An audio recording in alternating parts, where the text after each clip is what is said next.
ঘটা করে উদ্বোধন করা হয় বিনিময় নামের একটি অ্যাপ। বলা হয় এই অ্যাপের মাধ্যমে মোবাইল থেকে মোবাইলে বিনামূল্যে লেনদেনের সুবিধা পাবে সাধারণ মানুষ। মানুষকে বোকা বানিয়ে অ্যাপটি উদ্বোধন করা হলেও এটি মূলত ব্যাংক থেকে ব্যাংকে লেনদেন করার অ্যাপ হিসেবে গড়ে তোলা হয়েছে। অথচ অনেক আগে থেকেই বিনামূল্যে এক ব্যাংক থেকে অন্য ব্যাংকে টাকা লেনদেনের জন্য কেন্দ্রীয় ব্যাংক BFTN পদ্ধতি চালু করে রেখেছিল। এই বিনিময় অ্যাপ চালুর জন্য আইসিটি মন্ত্রণালয় চিঠি দিয়ে কেন্দ্রীয় ব্যাংকের সেই NPSB অকার্যকর করে দেয়। আমাদের এখানে অনেকগুলো আপনারা জানেন যে বিভিন্ন পারপাসের জন্য বিভিন্ন রকমের পেমেন্ট সিস্টেম কাজ করে। ব্যাচ ক্লিয়ারিং, চেক ক্লিয়ারিংয়ের জন্য এক ধরনের, ইন্টারনেট ব্যাংকিংয়ের জন্য এক ধরনের, RTGS কাজ করে, বিভিন্ন ধরনের কাজ করে।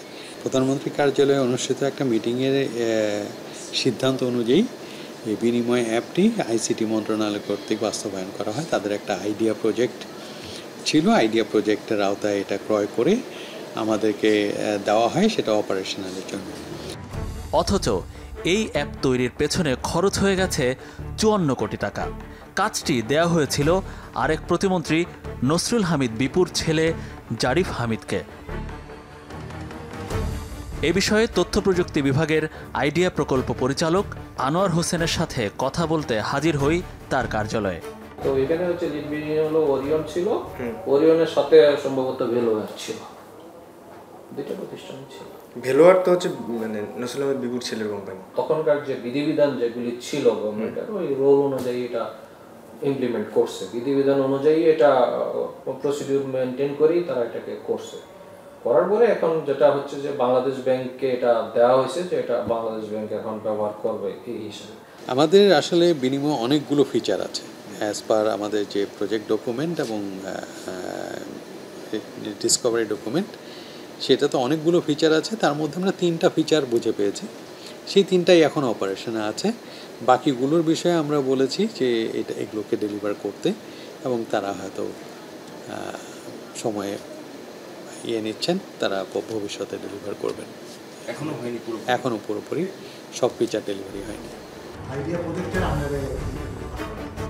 এবার তাহলে জানা যাক বিনিময় অ্যাপ তৈরির পেছনের গল্পটা। এরকমই একটা প্রজেক্ট কিন্তু বাংলাদেশ ব্যাংকে গত 3 বছর আগেই অলমোস্ট রেডি ছিল, লঞ্চ করার জন্য রেডি ছিল।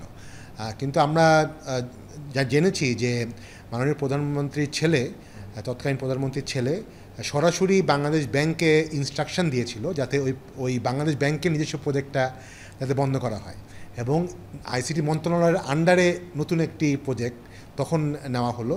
এবং এই প্রজেক্টটার, কারণ বাংলাদেশ ব্যাংকের যে এই প্রজেক্টটা ছিল সেখানে সাধারণ জনগণ বিনা পয়সায় এই সার্ভিসটা নিতে পারত।